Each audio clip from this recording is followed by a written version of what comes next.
sorry about that, as well as have the opportunity for you to get to know our team a little bit more as well. To get started, as we give folks just a little bit more time to join us here, we got a quick video to recap our program.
Alrighty, so just again, a quick recap of what we're covering throughout this program.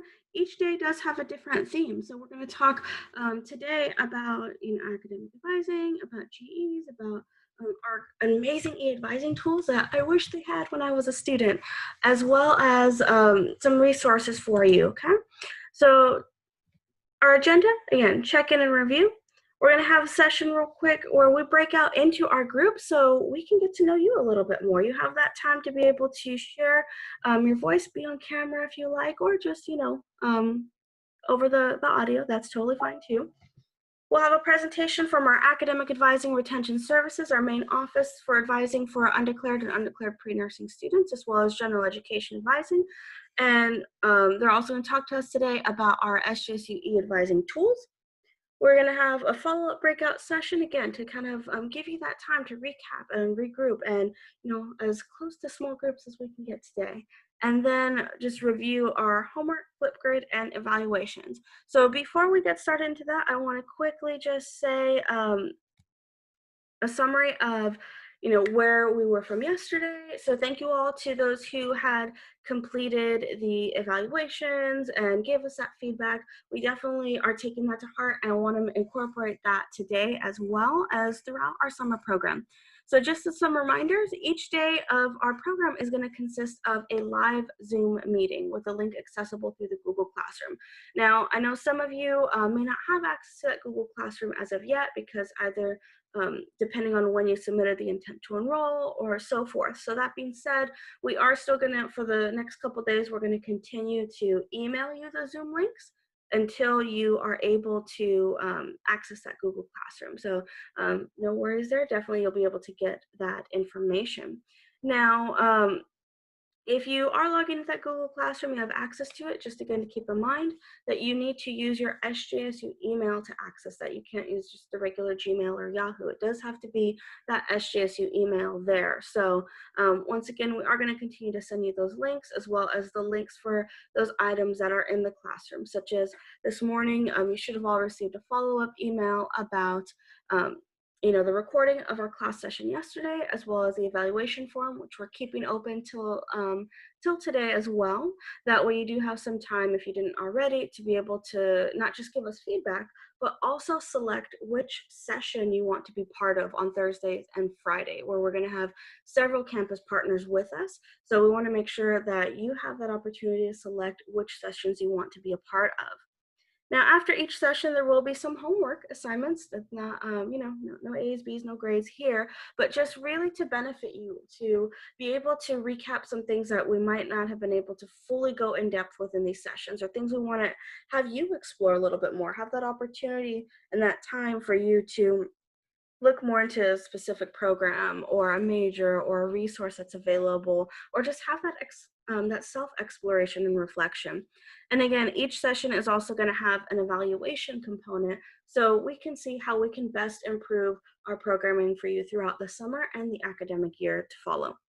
Now, what's also on our Google Classroom is our Flipgrid link. So every day there will be a new topic posted. Saw that some of the videos you all posted yesterday. Great. It's awesome to start to meet you all. Now, while there's going to be something posted there every day, you can reply to as many as you like, a minimum of one per week though. So again, apply to all of them if you like. We would love to hear your voice, hear what what you're excited about, what you're concerned about, how we can help you. But definitely a minimum of 2 videos is what we're looking for by the end of this program. One this week and one next week. Reminder, you don't have to be on camera. You could put a drawing, an emoji, whatever that might be there. It could just be your voice, but definitely submit something there. And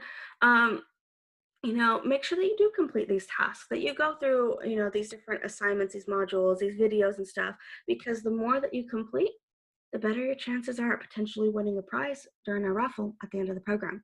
So real quick, are there any questions?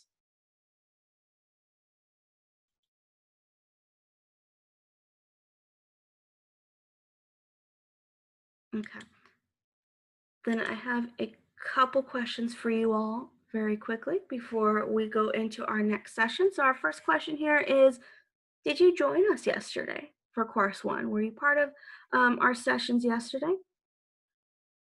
Awesome. And for those that were admitted, or those are in our program, were you admitted with a major, admitted as undeclared? And then our third question here is, did you take AP, IB, CLEP exams? Did you take community college courses? And our last question, are you excited about today? Are you ready to learn more about these classes that you can take, about these resources that are available to you?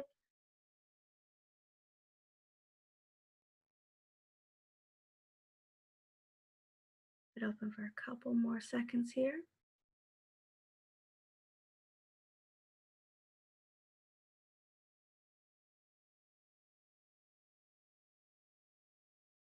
Alrighty, in 3, 2, and 1. Let's see who we all have here. So, majority of you did participate in our course yesterday. That's awesome. Welcome back. We're glad to have you. For those that didn't, welcome. We are glad that you are able to join us today, and we can't wait to see you throughout the rest of this program. Okay, so most of you are admitted with the major. Those that are undeclared, it's awesome you're in today's session because ARS, again, they're that main advising before those that are undeclared. A lot of you took AP, IB, CLEP exams. Some of you took community college courses. And then, yeah, all right, everyone's ready for today. So that being said, we want to hear from you now. So we are going to go into our breakout sessions here by college. So in a moment, you're going to get a pop-up on your screen that says, would you like to join that particular breakout session? You'll click yes, you'll go into that room. Our team here, our counselors, our CSP staff will facilitate that discussion. So check out on your screen in a moment here.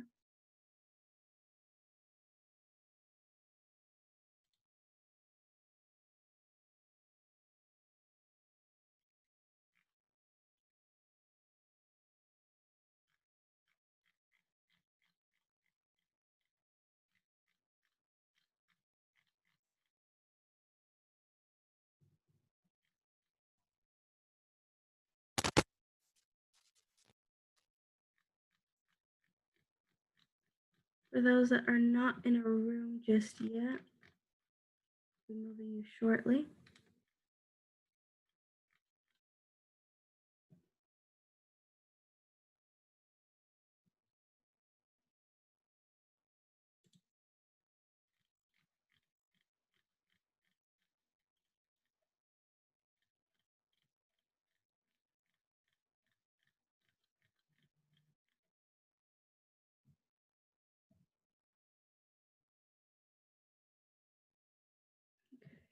One moment here.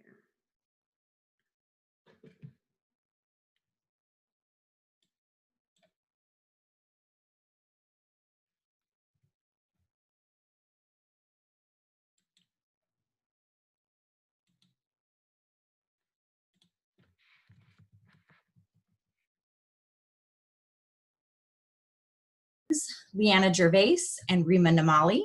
And we'll be talking to you guys about general education, what it takes to get a degree from San Jose State, and some e-advising tools that you can use to kind of self-guide yourself. But also we just wanted to say congratulations on being admitted to San Jose State. It's very exciting, and we're very excited to having you here. And we're so glad to have you as part of our Spartan community. And we're just very excited. So thank you for giving us your attention today. As I already mentioned, we'll kind of be talking about who we are, what is academic advising and retention services, what are the requirements to get a diploma from San Jose State, breaking those down, and then talking about a lot of our different academic resources. And we'll briefly mention how you can best prepare for orientation this summer and block scheduling. And then we had a practice activity, but what we're going to do is just open it up to questions so that we can have that chance to answer your questions and kind of hopefully address any concerns or things you may have in the back of your mind right now. So academic advising and retention services is also known as AARS. So that's one of the things you'll learn about San Jose State is we like our acronyms. We like to abbreviate things, and there'll be a lot of acronyms that you need to learn, like GE, WST, DSP, RCW, AARS.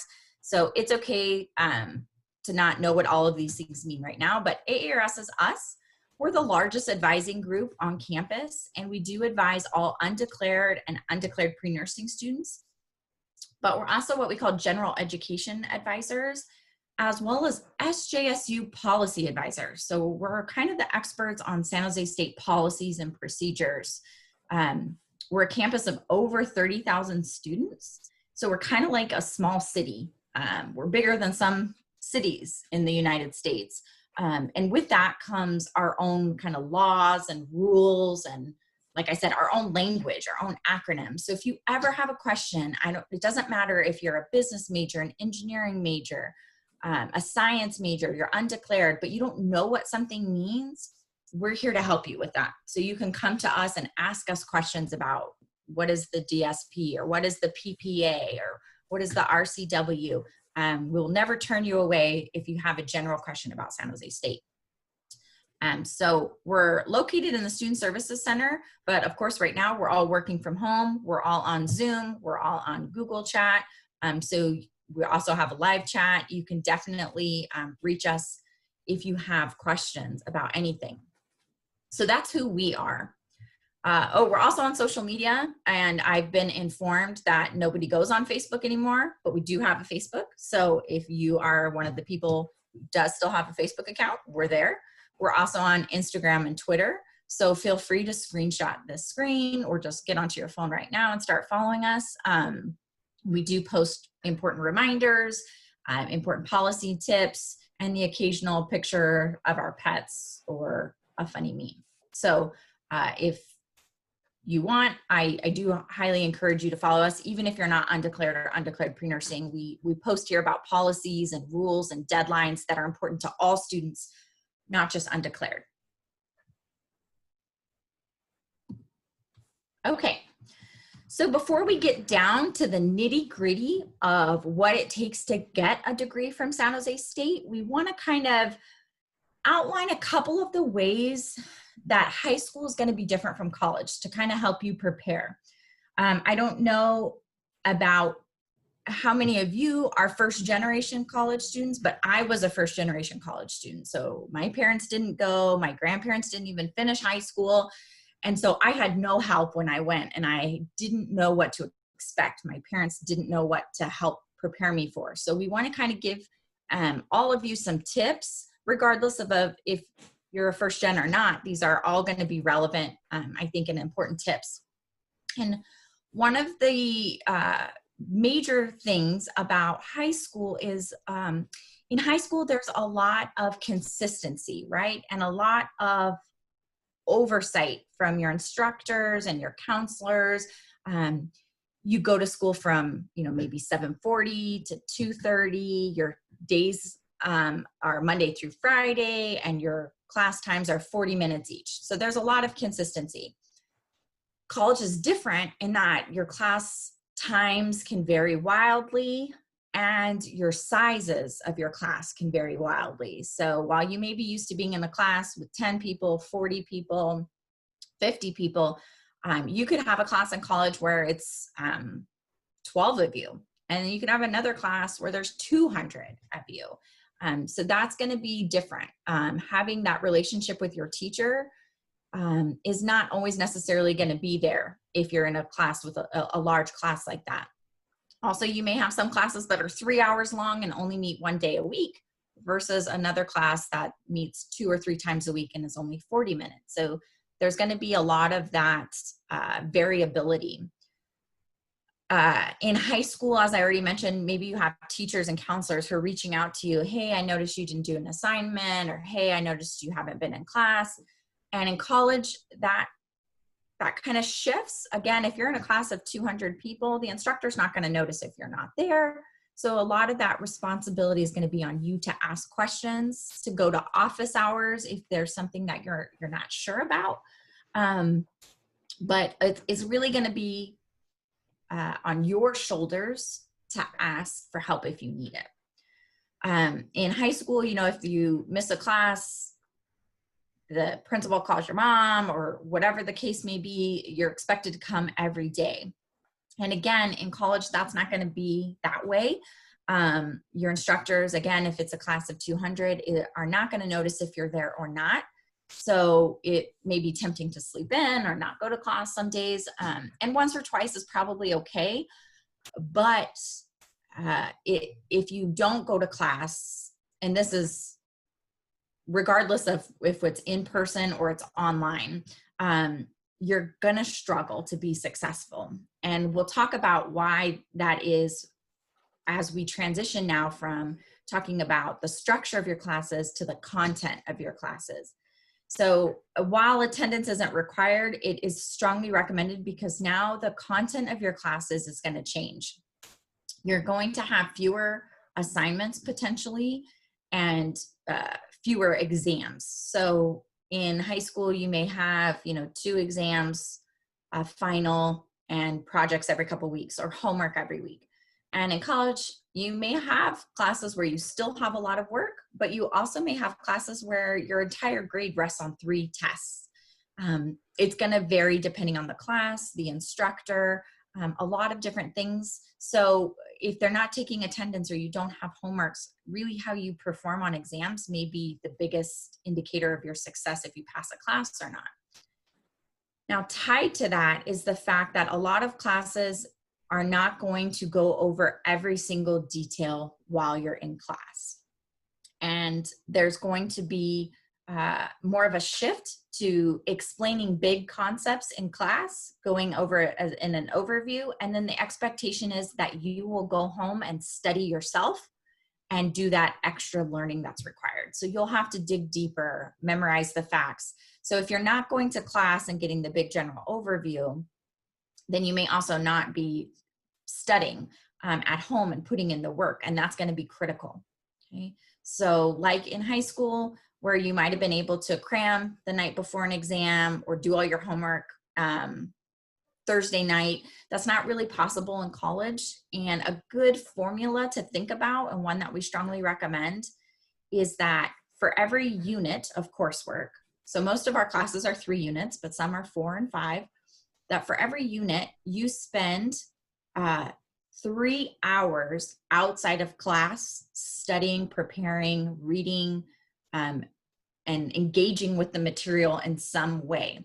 So if you're in a 3-unit class, then you can expect to spend, 9 hours a week outside of the classroom. So that doesn't count the time you're in class. So if you think of a full-time schedule, which is usually between 12 and 15 units, you're looking at upwards of 30 hours a week, which is practically a full-time job studying outside of class. So not counting the time you're in class.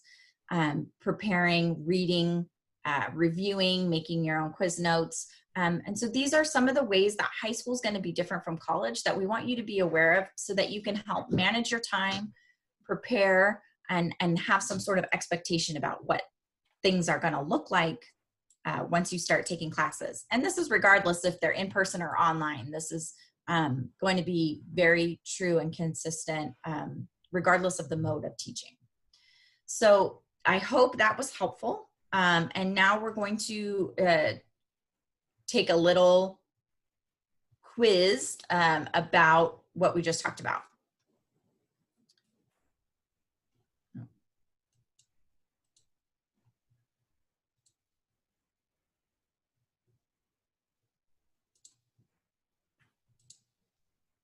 Oh, sorry, that's the wrong poll.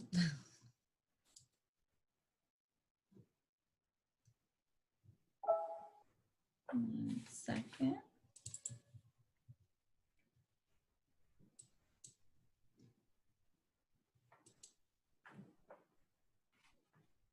Sorry, everybody, give me 1 minute.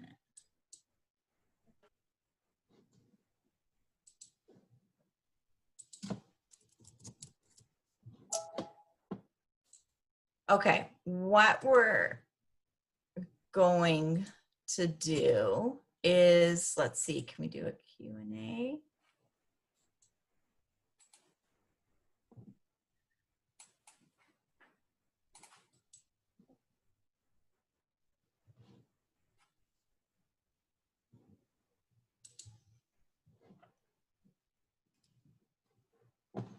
Okay, what we'll do is have you answer these in the chat.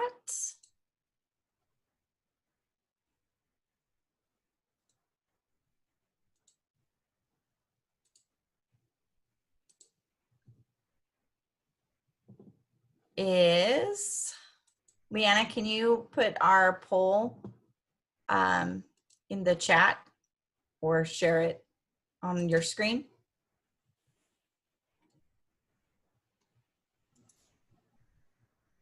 Yes, what I'm going to do is put it in the chat box. So please answer via chat.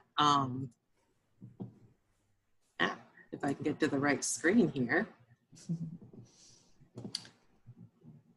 Okay. Thank you to all you young students being patient with all of us old folks trying to get adjusted to this technology.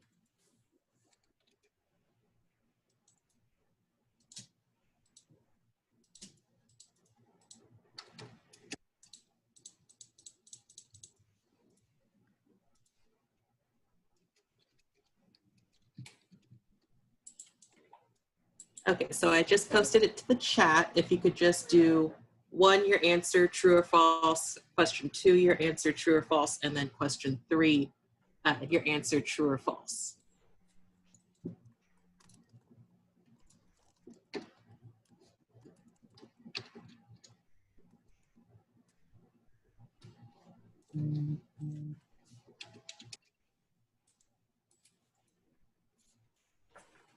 Okay, let's see. Oh my gosh, so many answers. This is great.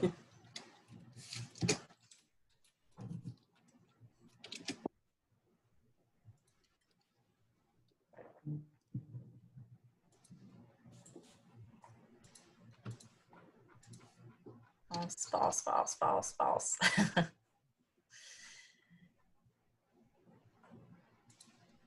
Yeah, great job. So I would say one of the biggest transitions for me was just, you know, recognizing that a lot of the responsibility is going to be on you to take care of things and ask for help if you need it. That's one of the biggest things is don't be afraid to ask for help just because people aren't going to be reaching out to you necessarily doesn't mean that we don't want to help you. Your teachers have so many other students and your advisors may have lots of students. So we don't necessarily know that you're struggling unless you tell us. So it's not that we don't want to help. We definitely do want to help. So don't be afraid to reach out, but do reach out. When with that, I will hand it over to Leanna to talk about Is it Leanna or Rima? Rima. Rima, to talk about what it takes to get a degree. Sorry. All right, everybody. Now that you did the poll, found out what we want you to be aware of, that please reach out for help when you need. We'll go on to talk about the difference. So you already know what you did at high school. You're getting a diploma. Let's talk about what you need to get your diploma at San Jose State. So we want you to take classes in general education, classes in your major, classes in your minor if you have any. All of these should total to 120 units. So each of your classes are assigned some number of units, anywhere, 1 to 6 units, depending on what kind of class it is you're taking.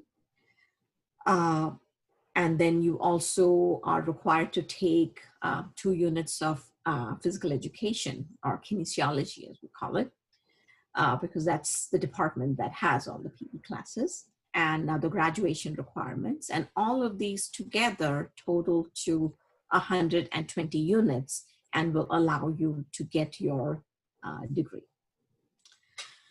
Let's talk about general education. So you're going to be talking about your major classes with your major department. We will give you an overview of what general education is. So why do you take general education classes? We would like you to be an educated person, a globally educated person, not somebody with a narrow focus, which just is in your major. So when you take general education classes, you are exploring and developing other areas of interest. You're developing transferable skills.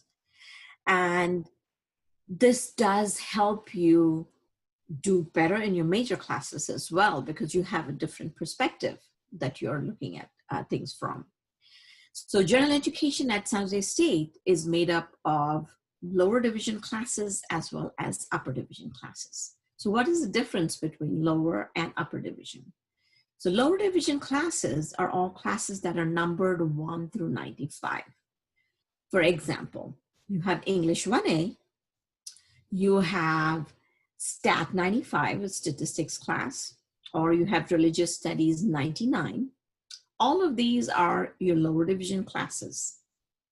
Classes that are numbered 100 through 199 are your upper division classes. And there's a difference in these classes. The expectation from you for a lower division class versus an upper division class is that you go into a lot more depth, a lot more detail in your upper division classes. And you will only be doing your lower division general education and most lower division classes in your first 2 years. So let's talk a little bit more about general education.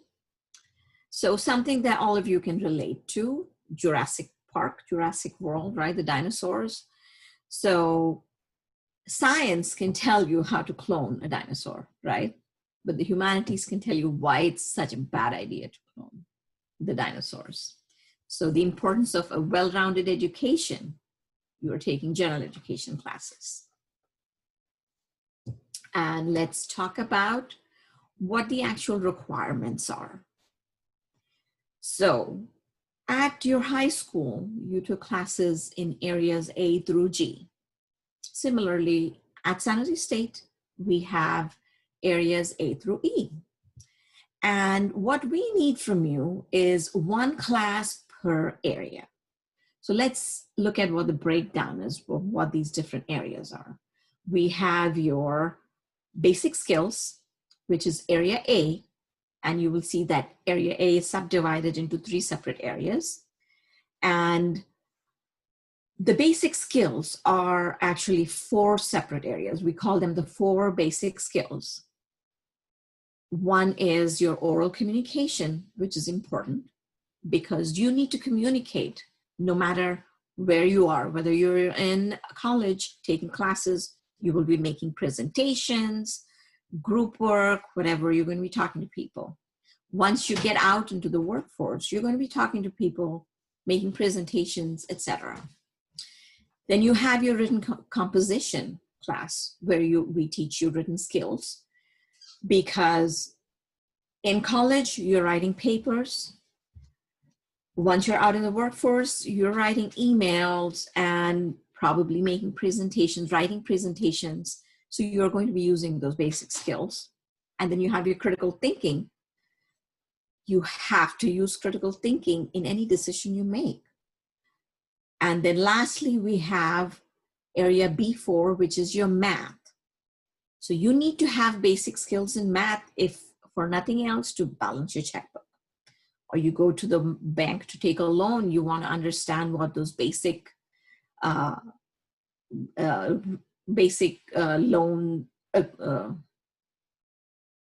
the agreement for the loan, or this, what your interest rates are, your repayment terms, all of those things. So anyway, these are your 4 basic skills, and we require that to earn credit in those, you must earn at least a C- or better, or you do not earn credit and you would have to repeat these classes. Now we have your basic the sciences, area B. You have your physical and life science, you have humanities and arts, and even though there's just C1 and C2, you'll be taking 3 classes in there, 1 in C1, 1 in C2, and additional in a C1 or a C2. And then you have your area D, which have 9 units, and then area E for human understanding. And then of course we have the upper division GEs, which you're not going to be taking till after you've completed your first 2 years, which means you've completed all your lower division GEs and a couple other requirements. I just wanted to say, Rima, that we also expect that all students complete the 4 basic skills in your first year, but especially A2 and B4.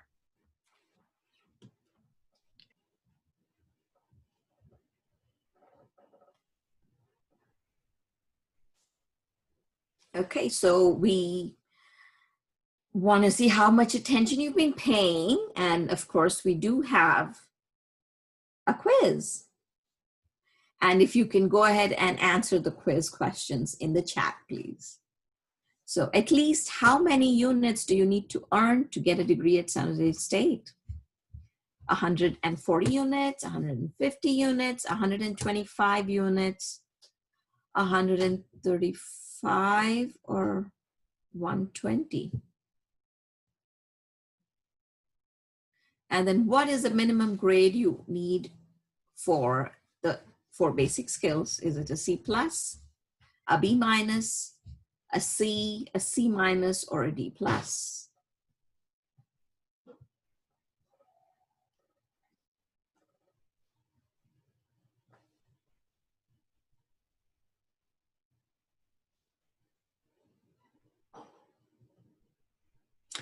All right, looks like everybody seems to have been paying attention. Good job, all.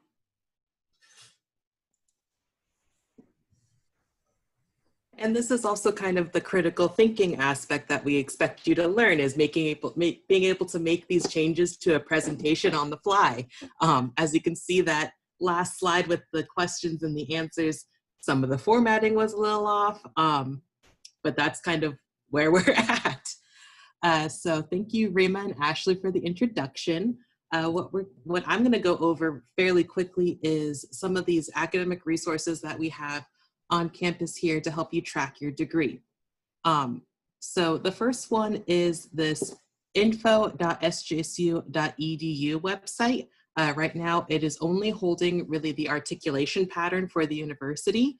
And what we mean by articulation is courses that you can take outside of San Jose State that will count for your degree at San Jose State.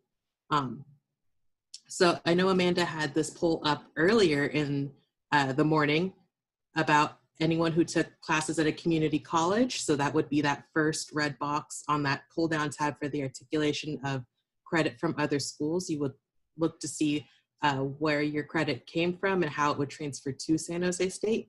If you took GE courses at another school, you can check that through the GE Breath link. And then if you took an exam, so like an AP exam, an IB exam, or a CLEP exam, you can see where those scores will transfer over to credit for San Jose State. So we're going to do a quick rundown of each of those 3 pages so you can kind of see how it all connects.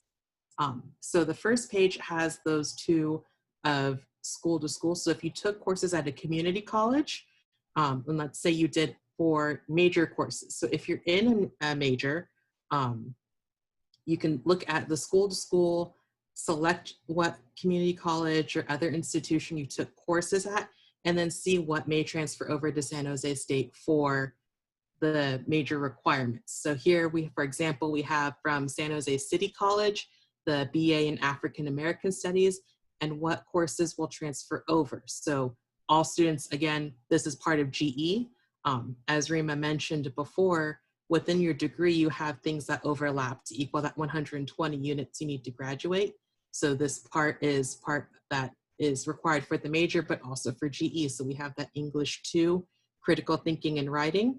You could take English 2 at San Jose State or English 1C over at San Jose City College, and it would mean the same requirement for both schools.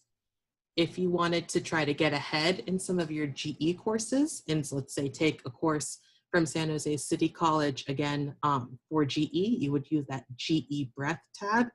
And again, if you look down, it shows all the various GE areas A1, A2, A3, the critical thinking, and it shows you which courses have been approved for each area. So if you see it matches, English 1C is in the critical thinking area on the list, and it's also over in the school to school, showing that it meets the same courses for that critical thinking, as well as for the major requirements for any major on campus, in theory. The next slide shows the AP exams and how you would read the course credit listings on the articulation website. Again, if you took an AP exam, and our main example is this AP English Language and Composition, and you got a score of a 4 or a 5, you get credit for GE areas A2 and C2, and that also meets the same courses of English 1A and English 1B, which fall in those specific GE areas. And the reason we're using English as the example is because, as you can see, it falls in very many places. So if you have questions about your external credit, if you took anything at a community college, if you've taken any AP exams, please do let us know. We'll be going over some things to expect for Sparta Camp or Frosh orientation a little bit later in a few minutes. And one of the main things that we want to bring across with these articulation agreements is you have access to them, but if you don't understand them, please ask us and we can definitely go over it with you, just to make sure everything you've taken gets counted, because we don't want to make you repeat classes that you've already completed. The next slide is the catalog. So we recently had updated our online catalog as well as the website. So the new catalog is at catalog.sjsu.edu. And this is where you can find all of the policies and procedures for campus, all the majors and colleges and departments. And really quickly, how you would read the catalog is that it would list out your major requirements. So here we have, for example, the behavioral science bachelor's degree, and it gives you a quick rundown of what the degree units are for that major. As you can see, the university graduation requirements, that includes general education, the American institutions requirement, and those PE classes that Rima had mentioned. And then you see right under that are the major requirements. And these are the courses that are needed for the major. There are 48 units in this major that you have to complete in order to complete the bachelor's degree. As you can see from the course listings, it will tell you in the catalog if a certain major course also overlaps with GE. It'll be kind of on the right-hand side in the catalog. How would you find this again, Alyssa? That's a great question. This is all off of catalog.sjsu.edu. And we will, of course, again, go over this again, kind of very briefly again during orientation. And then if you do have questions, definitely let us know. Can you still declare a minor? Yes, but right now we're not going to focus on trying to do minors since you're coming in as a freshman. That would be something you would talk to your major advisor and the minor advisor once you start at San Jose State. So I would say maybe look to start doing that in the fall or spring semesters when we're finally back on campus, hopefully next spring, at least completely. The other resources we have here is the Advising Hub. This is a great website that has a ton of information. So one of the resources we're going to go over in a couple of minutes is your roadmap. Every college and every department has a roadmap posted on the Advising Hub. And every major has a 4-year roadmap. So definitely take a look at that. Under the next pull down tab, which we don't have a screenshot of because there's just so much in there, is on the resources for students. It goes over all of these tools, the My Roadmap, the My Schedule, everything we're going to go over in the next few minutes. We have a YouTube video for, and it's all under that Resources for Students tab for the Advising Hub. I do see that we have some questions about AP scores and things like that. Those are those things that you need to let your college know. And we'll go over that in a few minutes about how to let your college know what APs you took and things like that when Rima goes over the resources as well as Sparta Camp. So I'm going to go ahead and hand it back over to Rima. Rima, you're muted. Okay, as you can see, we're all still kind of getting used to this online environment. Okay, so we have a lot of e-tools to help you graduate in a timely manner. All advisors are available to you for anything you need, but it is also helpful for you to have things that you can look at yourself. And then when you don't understand something or you have questions, or even otherwise, if you do all of this and then you go to meet with your advisor, you'll find that you have a better understanding of what you need to do.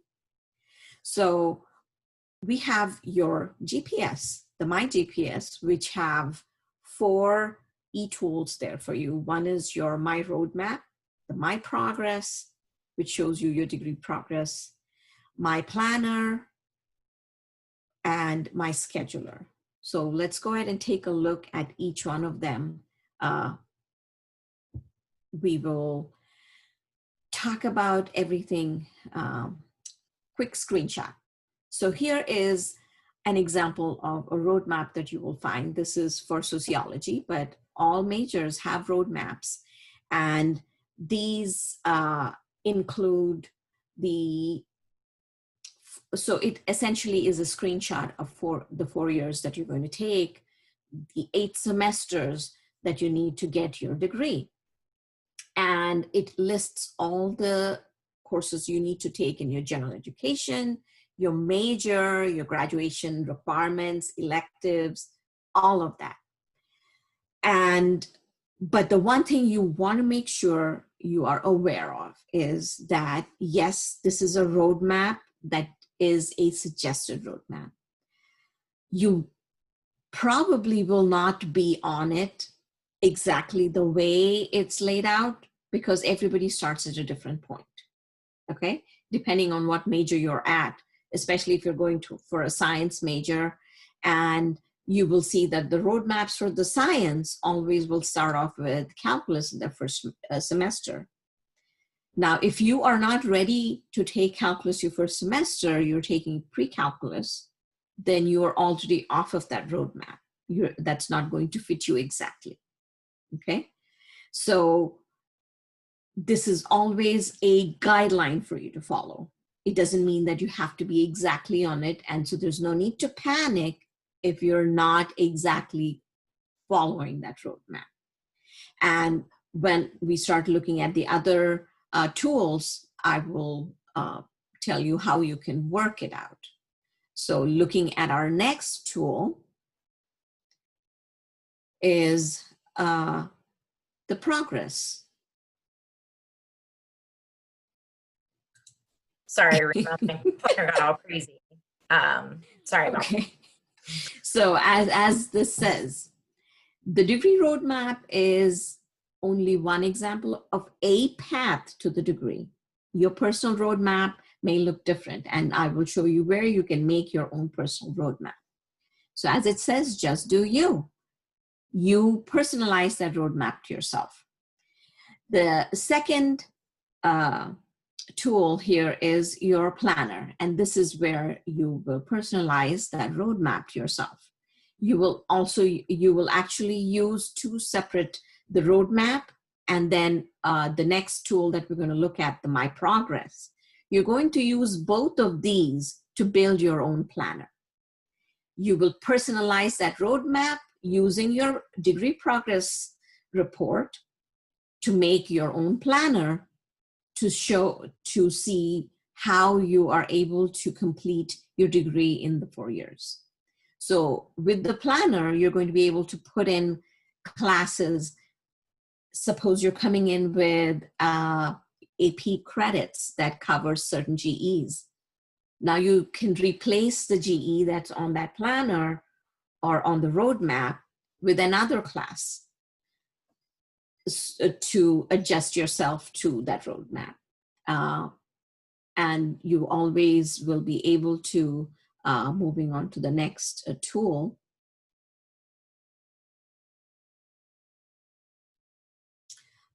using the My Progress, you will always make sure that you know what you have completed and what you still need to complete. It always lets you keep track of your progress. And that way, you know when you have to plan for classes for the next semester, exactly what you still have left to do and how you're going to be able to fit it onto your planner. The degree progress will also show you, if you could go back to the previous slide, please.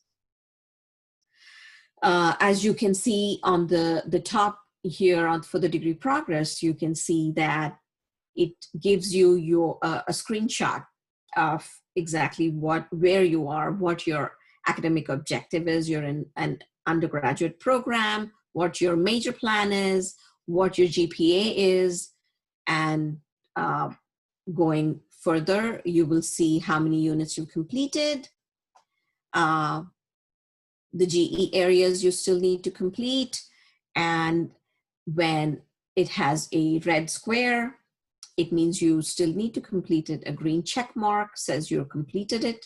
The orange diamond is in progress. So as I said, lets you know exactly where you stand. And then we have the My Scheduler, which is a new tool that's gone online, and it allows you to plan your schedule for the upcoming semester. So you can you can literally take your calendar and see what times of the day work for you and block the times that don't work for you. You can go ahead and put in the classes that you need to take. You don't even need to pick sections or anything. You can just say, oh, I need to take the business calculus class, Math 71. Oh, I need to take English 1A. I need to take Com 20. And you just put in the 4 or 5 classes that you're planning to take. And the My Scheduler goes in and looks at all the schedules, the various sections that are available, and that will work with your timing, and then go ahead and present you with a list of like 4, 5, 6, 7, 8 options of schedules. And you can go ahead and select the best schedule that works for you. And then when you okay that, it takes you into PeopleSoft, where you can go ahead and enroll for those classes. Tips for Sparta Camp, yes. So you will be messaged by your college regarding the Sparta Camp. So make sure that your preferred email is automatically set to your SJSU email. You've already been sent that. It's your first name dot last name at sjsu.edu. And if you edit your preferred email, be sure to edit your email on your My SJSU and to check the preferred box. You also want to make sure that you complete the reflections on college writing. All of you have been already messaged about that. You've been put in a Canvas class for the RCW.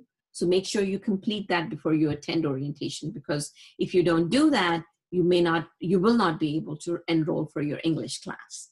The other thing you want to do is, if you are interested in going into a STEM major, a science, a technology, engineering, maths, any of these courses, especially the ones that require calculus, etc., that you take the pre-calculus proficiency assessment so that you're able to register for the math class that you should be in. And then we will now move on to the details on the reflection on college writing. So this is the website for the College of in the English department that talks to you about the reflection on college writing. You have all the details, and on that page also you have the table of processing deadlines, where if you complete the reflection, the RCW, by Friday, June 5th, you will be able to register for your writing class on June 11th. So those of you attending the first orientation on June 11th, you want to make sure you're done with your RCW by the 5th of June. And you can see the rolling deadlines over there by when they'll complete it. And let's take a look at the... I just wanted to interject real quick, Rima. Mm-hmm. So Rima mentioned something about, as soon as you all completed next steps and you did your intent to enroll, whether that was yesterday or 6 weeks ago, your preferred email, meaning what becomes up as the default for you, is your SJSU email. So many of you today, logged into the Zoom from your Gmail or your Yahoo, or if you're old like me, your AOL account or your whatever it is. SJSU will not email you at that email unless you go in to your My SJSU and change your preferences. All communications from now on is going to be sent to you at your SJSU email account. So you'll need to go in to your My SJSU and go into your contact information and edit that if you want it to go to your sexybeast@hotmail.com or your big biceps at Yahoo, whatever. If you want it to go to that email instead, you need to change that. So your reflection, your invitation for the reflection on college writing and the pre-calculus proficiency assessment, if you got them, are going to be in this email account. And like Rima mentioned, you've already been invited, or should have already been invited, to complete the reflection on college writing. And all students need to do this, even if you have AP credit for English 1A, because they're building a portfolio for you, which will become important when you get to your upper division writing classes. And then we have your PPA. Yeah. Which is and then the pre-calculus proficiency assessment is required or recommended if you're thinking about going into a STEM major, or if you're undeclared and you wanted to go into a STEM major. What you need to do is, this is not a placement exam, it's an assessment to see what you're ready for. And so what it does is it asks you questions. It uses artificial intelligence to increase the challenge or decrease the challenge of questions to assess where you're at. After the assessment, it'll let you know if you're ready to place directly into a calculus class, or if you would benefit from pre-calculus or like an introductory algebra exam. If you already have AP calculus and you scored a 3 or higher, you don't need to take the pre-calculus proficiency assessment.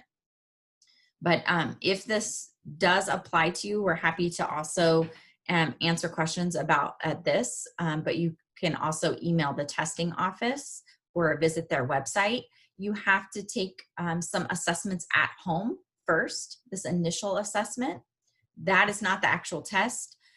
You'll have these initial assessments, which will use the artificial intelligence to gauge where you're at. Then you'll do some review, and you can take 2 practice tests, and then you have to do a proctored assessment. Now, because of the shelter in place, the proctored assessment was on campus, but it will be online. And you can attempt the calculus, you can attempt this pre-calculus proficiency assessment twice. After 2 times, you cannot take the test anymore. So if you don't place into calculus, if they don't recommend calculus for you after 2 tests, you'll have to take pre-calculus or algebra. And as Rima mentioned, if you're in a STEM major or desiring to go into a STEM major, a lot of those majors, their roadmap does start with calculus in the first semester, but you can't take calculus your first semester unless you've done the pre-calculus proficiency assessment. Okay. Lastly, we wanted to let you know, this is another tip for orientation, that all students will be block scheduled, meaning you'll be already enrolled in 1 to 2 classes before orientation. And those are classes that your major has said are important for you to take in your first semester. And you'll be blocked in those classes with other students from your major. And that's 1, to ensure that you're gonna get at least 1 or 2 classes, secure a seat in, so that you can get to know other students in your major, and you can build relationships with people who are going to be in your major and form study groups. And our research shows and the data shows that when you're block scheduled into classes with people in your major, that improves your chances of staying in school and completing your degree in a timely manner. So it's actually a really good thing. If you are planning to apply to a different major down the road, please let your advisor at orientation know so they can adjust your schedule to help make sure we're getting you in the classes you would need for your new major. But I know we only have about 6 minutes left, I believe, of our time. So we want to stop talking because we've done a lot of talking, and now answer your questions. So we'll open it up to the chat for you all to ask questions, and you can also ask questions on your mic if you want, and we'll do our best to try to answer them, especially if you have questions about the presentation, anything we covered about general education requirements, why you have to take them, what they look like, or anything like that. Where do we go to update our email? That's a great question. I'm actually gonna, what I'll do is I'll log into my account to show you all. And then as Ashley's logging in, so Alyssa, you asked me privately, so it's not going to show up to everyone. The different e-tools are open after we pick our classes for orientation. No, so those e-tools should be on your MySJSU once you've finished your intent to enroll. So if you were to log into your MySJSU now, you should be able to at least see them. I don't know if they will be 100% updated for your major. So like if you look at the My Planner or anything like that, it may not be 100% updated because we're still running all of that for admissions. So if it doesn't come up for you, that's okay. It will come up by the end of summer. And it should be available before orientation begins. Our calculus questions or calculus classes required for GE depends on your major. So for that, I would say talk to your major department and they can go over what math class they are looking to have for the major. I just realized that there's step-by-step instructions here. So can you guys see my screen? The website? Okay, thank you. I put them up on the screen, but I'm also going to put them in the chat so that you can log in, follow this, and click on your edit your email and change the one that you want to be your preferred. Okay. Let's see, the next question, what are some tutoring sources you can utilize? So for math, the math department has some tutoring. Business has some tutoring in their advising center for some of the business classes. And then the big, large tutoring resource on campus is what we call peer connections. They have peer tutors, peer mentors, everything like that. And that will definitely be part of orientation and the resource fair that they're going to do virtually afterwards. California Promise, if you are interested in California Promise, what will happen is the first week of classes, you will receive a notification on your MySJSU to fill out what we call the pledge form, and that will be on your MySJSU. So I am one of the people who work in the background for California Promise, so I know all the steps for it. We are on top of it. Don't worry. You will receive a notification about that. So I saw the one about tutoring. So there's tutoring all over campus. There's Peer Connections, which offers tutoring. The library offers tutoring. Departments offer tutoring. And some of the college success centers also offer tutoring, like the College of Health and Human Sciences. They offer tutoring for chemistry, anatomy, physiology, stats. So there's lots and lots of free tutoring resources all over campus. They're all free. So we could also give you some links for tutoring on campus. I also noticed, and Rima and Lana, you guys can jump in here too. There are a couple questions about, can you declare a major during orientation? And that answer is no. So something that's very important for everyone to know, whether you're undeclared or you're in a major, but you're thinking about changing, is all majors on campus are what we call impacted, right? Meaning that there's more demand than there is supply. So because of that, when you apply to San Jose State, you pick your major and they run what's called an impaction. And that impaction is based on your high school GPA, your tests, if you took the SAT, ACT. It's based on a lot of different factors to see if you meet what they call the impaction criteria. Okay, but now if it's 6 months later and you've changed your mind, that option now has gone away. Now San Jose State doesn't care what you did in high school anymore because we've already admitted you as something, right? We admitted you as undeclared, we admitted you as business, we admitted you as kinesiology. And now if you decide you want to be a dance major, whatever, now you have to apply to change your major. And to do that, all majors on campus are going to require you to take some classes at San Jose State and earn a college GPA. So it's very unlikely that you can change your major until the end of your first semester. Now, there are some majors that will take you on the first day of classes, like philosophy or something like that. They may accept you on the very first day of classes and process an application to change your major. But most other majors on campus are going to require you to take specific classes, earn a specific San Jose State GPA, and apply. And most majors only accept applications once per semester. So they may accept applications at the end of the semester when grades post, and then let you know in a few weeks if you've been accepted or not.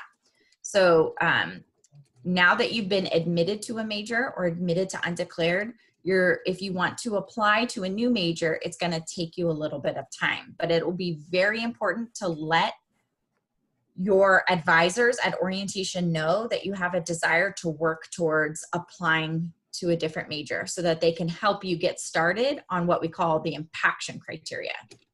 Rima or Leanna, did you have anything to add to that? No, you basically covered it. If you are interested in a different major, definitely let us know during orientation.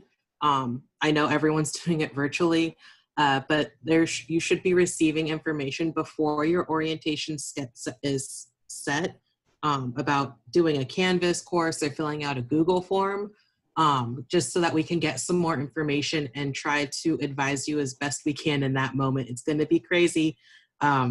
We're not gonna lie. We are a little stressed out about it, but we are all making steps to try to make this as smooth as possible. So definitely if you get emails or something from your department, definitely email them back or submit whatever they're asking you to submit, because we're trying to get everything as close to perfect as we can get it. One of the main things is, again, there's no such thing as perfection here. Everything we have to work on. As you can see, we are updating things as we get to them. But definitely let us know, because we want to try to help you as much as we can. I'm sorry, I just noticed, Amanda, are you there? I think we went over our time, and I want to be respectful of the other activities you guys have for today. So we have gone over just a little bit, but definitely very valid, very important questions we want to make sure are addressed for our students. So we'll go one more minute before we switch out to our breakout rooms for the end of the day. Okay, so I see some of them have been answered in the chat. So I think that's good. I just want to see if there's anything that we haven't answered. The pre-med one, can you add pre-med? We do not have a pre-med major, minor, anything like that. So if you are interested in pre-med, please talk to one of the pre-nursing advisors. I know they are not the same, but they have the most up-to-date information about medical school and or nursing. So please definitely do reach out to one of them either during the fall semester. Try not to do it during summer, because we are all going to be overwhelmed with orientation in the next week.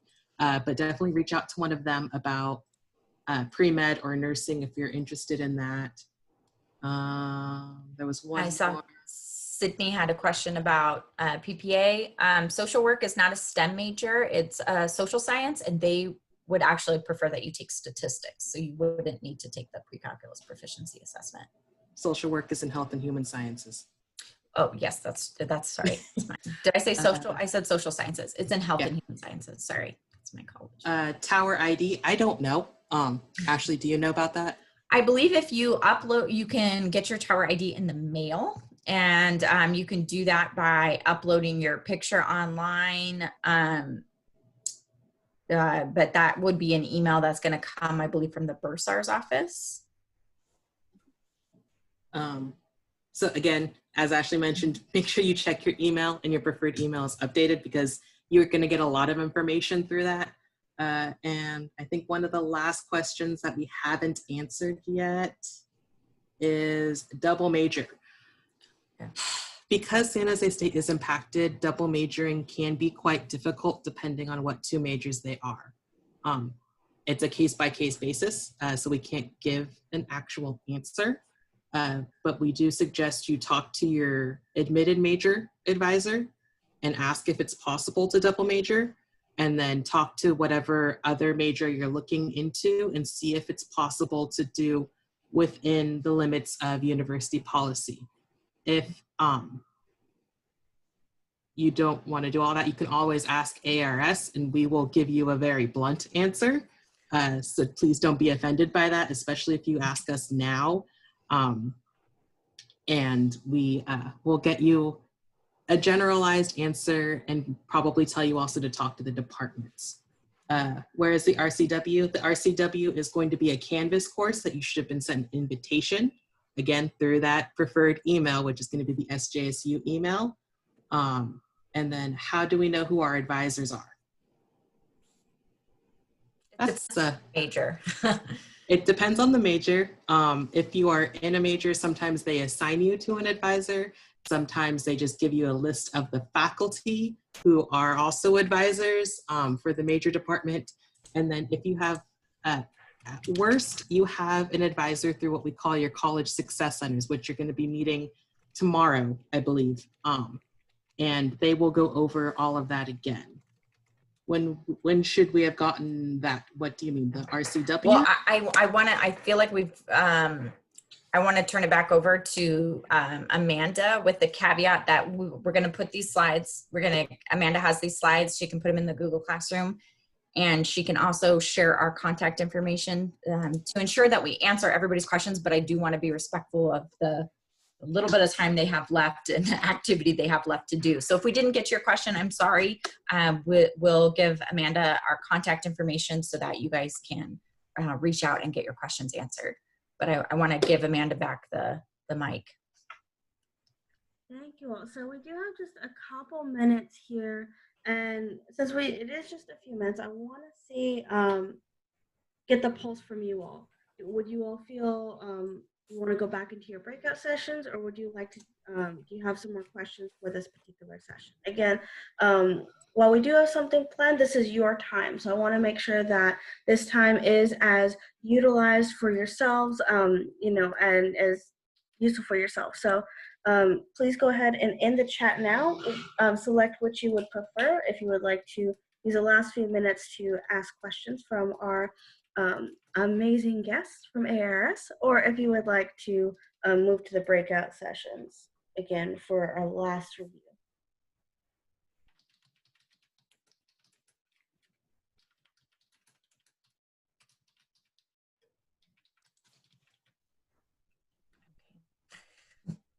I also just included a link to some tutoring resources on campus that outline a lot of the places and that tutoring is offered on campus and the breakdown by subject. Thank you so much, Ashley. So overwhelmingly, they have more questions for you. Okay. In that case, we'll finish off with questions from you all. I'll end with just a quick note after your questions, and we'll resume breakout sessions tomorrow before you meet with your college advisors from the Success Centers. Because again, we want to hear from you as well. So passing it back. So I guess we will just continue, type your questions into the Zoom chat when we'll probably do both. One of us will answer verbally and the others will probably type in things as necessary. Just make sure when you are putting it into the chat that you have it to everybody so everyone can see the question. I know sometimes it does get to reset to personal sending messages, so just make sure that you send it to everybody. So the first question, how do we know who is our orientation advisor? So you aren't going to be assigned an advisor for orientation. You are going to be doing orientation within your college. So as I mentioned before, every major has a college success center. So if you're an English major, you'll be in the College of Humanities and the Arts. If you're a business major, you'll be in the College of Business. Engineering will go to the College of Engineering, so forth and so on. And you will be messaged about all the things that they're going to be doing during orientation. And everybody has a slightly different plan, but at the same time, it's all the same in that the end goal for orientation is to have you enrolled in classes and be ready, at least for the most part, or as much as we can get you to, for the fall semester. So make sure you do check your preferred email. And again, you're not going to be assigned a specific advisor, but you will be working with your college, who the Success Centers are all staffed with professional advisors who are there to help you. And if you are undeclared, I will be the advisor who will be working with you. There's a question about how many students will be at each orientation. Did you answer that, Leanna? Not yet. No. Okay. So it depends. Not every college is participating in every orientation session. So in general, I think on average, there's expected to be around 500 students total per orientation session. But your particular college may have 50, you may have 10, you may have, it just depends. Yeah, 500 usually in general. So broken that by 8 or 9 different colleges, it could be any number of students. I think I have a session where there's 124. I have a session where there's 50. So. And Ashley, you are the liaison to which college? Social science? No, I'm the liaison to the College of Health and Human Sciences. So social work, kinesiology, forensic science for now. They're transitioning to you guys. I'm also an undeclared pre-nursing advisor. So I work in the undeclared office, obviously with Rima and Leanna, and I work with students who want to get into nursing. Okay. Questions about orientation. One-on-one. So let me take that. You may get some help with one-on-one, but generally it's going to be information that is given to everybody. So we're going to work, make sure that our presentation answers questions for everyone, because your first semester, most of you are going to be taking certain classes that are common. So we will go ahead and make sure you have that information, and then you will have a chance to work, or at least ask questions, even though you won't have a dedicated one-on-one advisor that you can work with. Yes, and as Ashley mentioned, the numbers from orientation session vary. It's up to 500 per session, and then it's broken down by college. So it's hard for us to say we can give everybody that one-on-one attention. We tried to give as much as we can, but unfortunately there's a lot of you and only so many of us as advisors, so we're trying to help everybody. So please don't take offense to anything we say, especially when we're trying to run from person to person. And we do want to help you as much as we can, but there's a certain amount that we just can't get done. So at the end, by the end of orientation, we'll try to get you into the correct classes or as close to the correct classes as we can. But definitely know that we are working as best as we can with the limited resources we do have for that. Ashley, do you want to answer about Spartan Link? So Spartan Link is the pre-orientation orientation. So yes, please complete it before you come to orientation. It's a little bit overwhelming right now with everything being online. I'm not going to sugarcoat it. We all feel the same way. Spartan Link will be a pre-orientation orientation. Then you're going to be getting emails from your college saying, hey, we're inviting you to Canvas class, or hey, fill out this Google Doc, or hey, watch these videos. So they're going to be giving you information, and then you're going to come to orientation, and the expectation is that you've already done this pre-work, right? That you've already done Spartan Link and you've already been in contact with your major advisors to kind of get some of this knowledge front loaded, because we don't have you in person to do all the things we would normally do when you're there. So we're kind of giving you an introduction to college and saying, do some of this front work by yourself. And then at orientation, our expectation is that we're going to help you be registering for classes, but that you'll already have some knowledge about what classes you should be taking. And that's based on the Spartan Link and the pre-orientation work that you're going to be getting from your college. So honestly, it's very overwhelming right now, and you're going to have a lot of information given to you from a lot of different directions. So it will be important to stay organized and to stay on top of these things and be responding to messages, so that we know what your AP scores are. We know what community college credit you have. We know if you want to apply to a new major, so we can have that knowledge ahead of time. Whatever we can have ahead of time that will help us help you on the day of.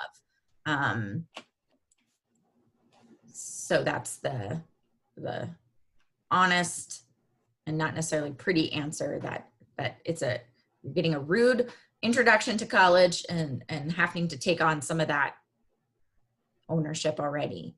And yeah, I want to echo Ashley's thoughts and Alyssa. Yes, we are worried too. We are all worried for you because we are overwhelmed. So we can only imagine what it's like for you, and we don't know how this is going to work. And we're just all trying to front load as much information as we can, so that hopefully it helps. But yes, we have done a lot of work on the back end. Everybody on campus has done a lot of work to try to make sure we can try to help you as best we can. And unfortunately, given the circumstances we're in, there really isn't a perfect way, as you can see. And if I can Truly. Oh, sorry. And if I could just add to that, I think that's also why it's so important that you participate in each of these sessions as well, because like Ashley said, Spartan Link is like the pre-orientation orientation. but you all have this additional area of support as well through the Spartans, I promise, being able to connect with the advisors and all of our resources early on before any of your other fellow students do. So definitely ask any questions that you have. Make sure that utilize the chat, utilize the homework assignments that are going to be on the Google Classroom to fully engage with this process and be as prepared as possible. Sorry, Leanne, didn't mean to cut you off. That's okay. That's great information. And actually, I also wanted to reassure you guys that we are not going to just throw you in the deep end of the pool. We are going to make sure that you have all resources available. We will make sure that we kind of distill down the information for you so you know what it is you need to do. We talked to you about the roadmap, right? So we are going to make sure that we provide you with some kind of a worksheet or something that tells you these are the classes that we want you to enroll in for this semester, for your first semester. And like I said, after that, you will have advisors that you can work with, even though you don't have that luxury right now. Once you start taking classes, you will be meeting with advisors to know exactly what it is you need to do. So trying to get some of these last questions in, is there an advisor for dentistry? No, we do not have a dentistry program at San Jose State, so we do not have an advisor. Same thing as pre-med, definitely you can come talk to an advisor in AARS and we can go over some of that because it is a program we don't have. We don't have a specific advisor for that, but we do have some information on it. So definitely come and talk to us and we can help you set up a plan for that. Oh yeah, and there's a question about what would the work look like prior to orientation for students who are undeclared or UPN. So definitely for those who are undeclared, I have sent out a Google form that I would like you all to fill out. For those of you who are undeclared, if you are undeclared and you have not done that yet, please go ahead and fill that form out, because it gives me information that I can use to help you better. You will also be invited to a pre-orientation Zoom meeting where we will go over information. So you will be getting a lot of tools that will help you. And then forensics, is it a STEM major? No, it is not a STEM major. Well, I mean, kind of. Yeah, it's not technically a STEM major, but it does require calculus. And it does require the science classes, Chem 1A, And it Chem does 1B, require chemistry and biology. So I would say it's a, I don't know. And yes, for the purposes of the calculus assessment, yes, it's a STEM major. And then which college is forensic science in?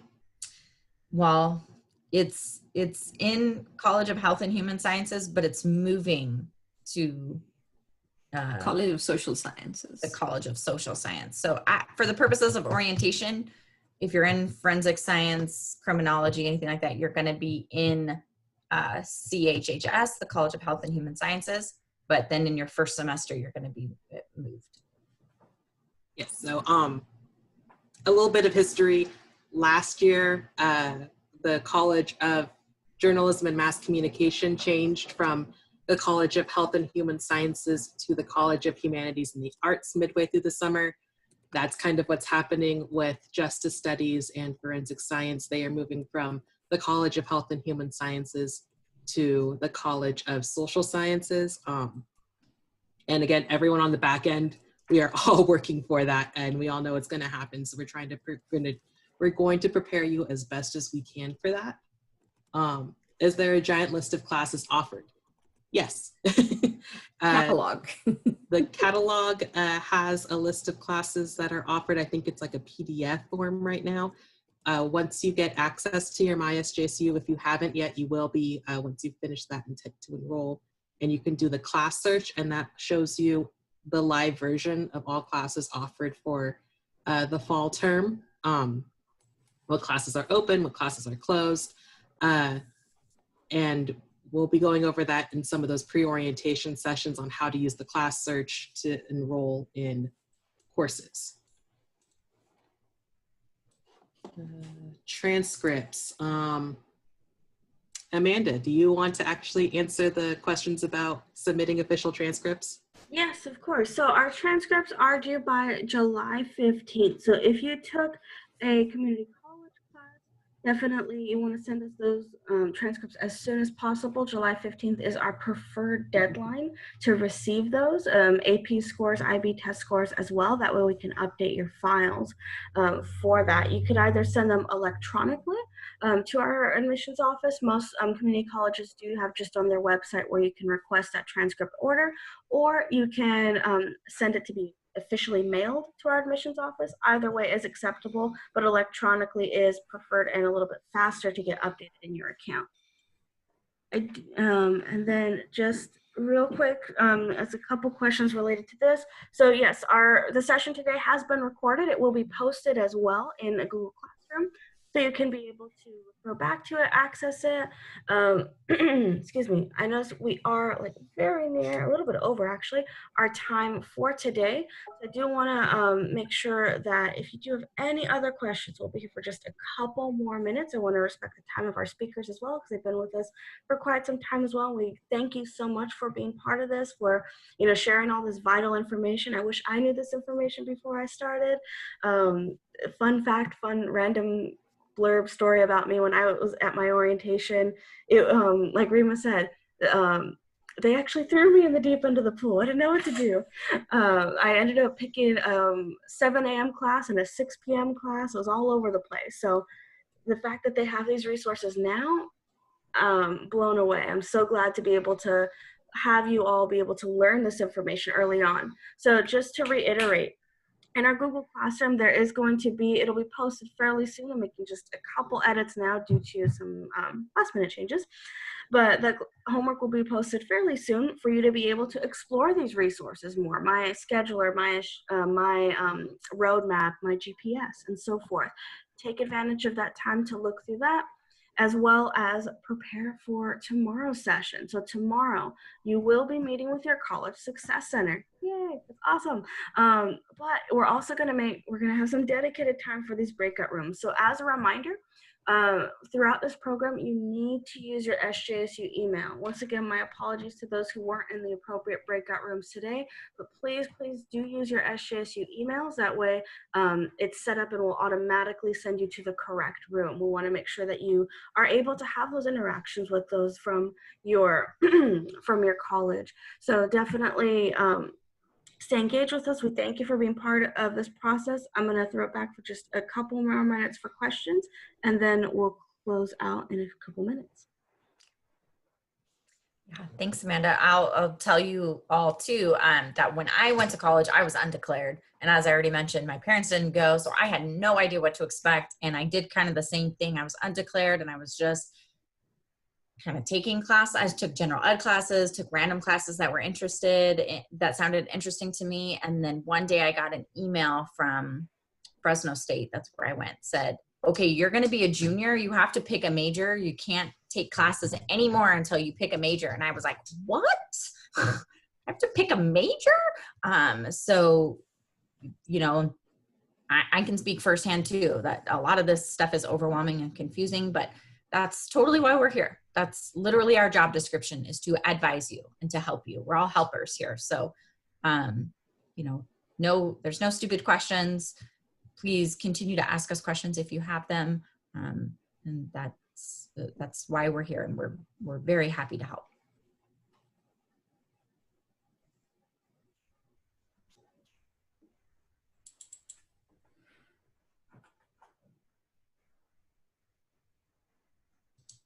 Okay, looks like everybody's done with questions. Yay. Or everybody's brain is mush at this point.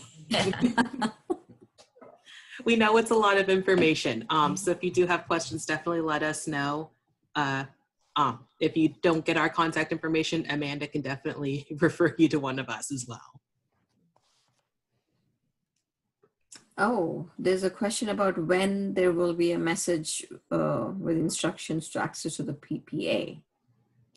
I believe the testing center is probably working on that. It Everybody's depends on, yeah, I think it depends on when you completed your intent to enroll. They send messages in waves, so they'll pull lists, you know, maybe like once a week, and send those messages out. Again, you won't necessarily get the message unless you're in a major that requires calculus or you're undeclared. So it won't necessarily go, that message won't necessarily go to everyone unless it's specifically needed for your major. Can we share our contact information? Yes. So as Ash is probably going to type this into the chat box, our email addresses are like your email addresses. It's our first name dot last name at sjsu.edu. So Ashley's putting in hers. Are you going to put in all of ours or just? I will. Okay. Okay, thank you.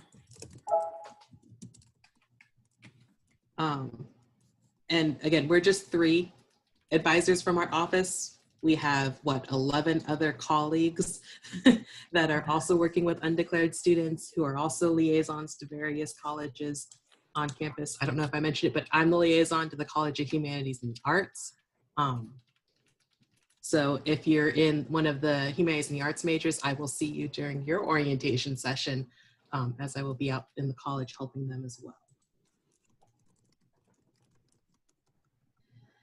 So Esmeralda, you're asking about colleges on campus. As of right now, a majority of classes are online, and I don't believe that's going to change.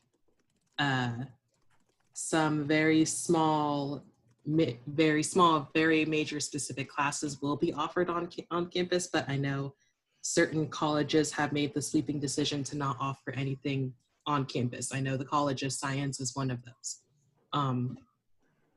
So I totally get it. I never was a great online student either. I took 1 online class in my undergrad and had to stay up basically 24 hours watching all the lectures I had missed and getting ready for a midterm. It's not fun, but it is doable. I would say after that first exam for my online class, I was much more organized the rest of the semester. And it's going to be an interesting semester in the fall. So hopefully, I mean, I totally get it. Being in person is definitely better, but being online can work.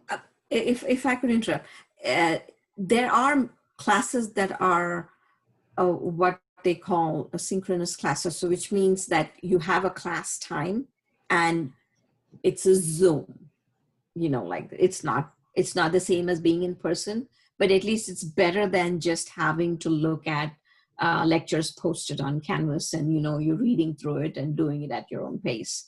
So when you're looking for classes, you might want to check and see if that class is, you know, has a specific time that you have to log in to a Zoom where it'll be like a classroom present. You'll have the instructor giving you the lecture and, you know, just like this, everybody is on Zoom. So you will have a chance to interact with the instructor.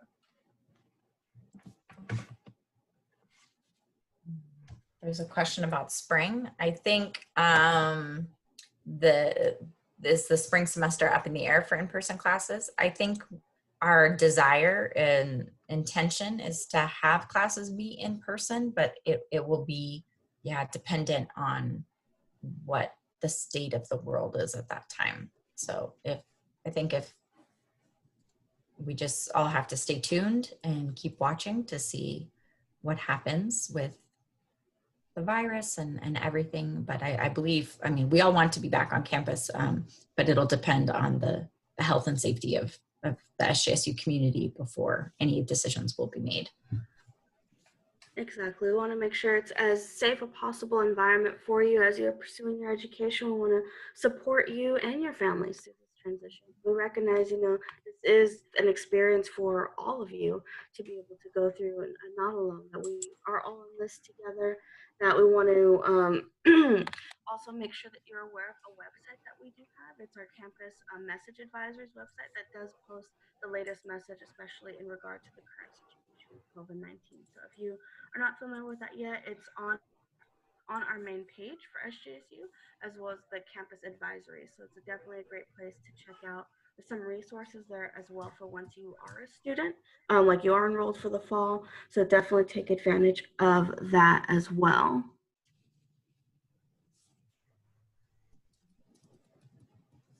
Okay, so that being said, we are well into well over our time here, but thank you so much for our speakers for joining us today from IRS. We are so glad that you're able to provide this information for us. We'll be seeing you again tomorrow with for our undeclared students to go a little bit more in depth to this process, particularly for undeclared. Again, reminder, you will be meeting with your college success centers tomorrow. So definitely take advantage of the homework that is going to be posted fairly soon, so you can prepare for that session tomorrow. We are going to have time for breakout sessions as well. We want to hear from you. We want to hear. So if you haven't posted your Flipgrid video yet, great time to do so too, so we can get to know you as well. So once again, if you have any questions, their contact is there. You have all of our contacts, your counselors' contacts as well. Please stay safe and take care. Have a good rest of your day, everybody.